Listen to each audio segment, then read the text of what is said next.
നമസ്കാരം. Rural Roots കേരളയിലേക്ക് സ്വാഗതം. മഹാദേവന്റെ പിറന്നാളാണ് ധനുമാസത്തിലെ തിരുവാതിര എന്നാണ് വിശ്വാസം.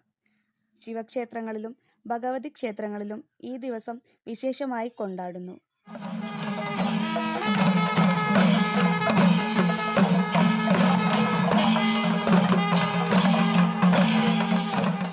വ്രതങ്ങളിൽ അതീവ പ്രാധാന്യവും തിരുവാതിര വ്രതത്തിനുണ്ട്. ശിവനും പാർവതിയും തമ്മിൽ വിവാഹം നടന്നത് ധനുമാസത്തിലെ തിരുവാതിര ദിവസമാണ് എന്നാണ് വിശ്വാസം. പരമശിവൻ കാമദേവനെ പുനർജീവിപ്പിച്ചത് മകയിരം നാളിലായിരുന്നു. ശ്രീപരമേശ്വരനെ ഭർത്താവായി ലഭിച്ചതിന്റെ ആഹ്ലാദത്തിൽ പാർവതീദേവി വനത്തിൽ ആടിയും പാടിയും കളിച്ചും രസിച്ചും പഴങ്ങൾ ഭക്ഷിച്ചും കേശാലങ്കാരം ചെയ്തും നീരാടിയും എല്ലാം ആനന്ദിച്ചതിന്റെ ഓർമ്മയ്ക്കായി അതിനെ അനുസ്മരിച്ചുമാണ് മകയിരവും തിരുവാതിര നാളും ചേരുന്ന നാളിൽ തിരുവാതിര ആഘോഷിക്കുന്നതായാണ് ഐതിഹ്യം.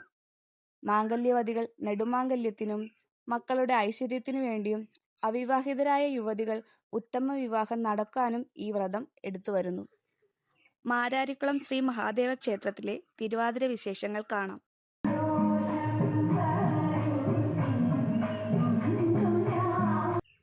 ഈ തിരുവാതിര കാണുന്നതിന് മഹാദേവൻ നേരിട്ട് എഴുന്നള്ളുന്നു എന്നാണ് ഇവിടുത്തെ വിശ്വാസം. ഇവിടെ 12 ദിവസങ്ങളിലായി സ്ത്രീകൾ വ്രതം നോറ്റ് തിരുവാതിര കളി നടത്തിവരുന്നു.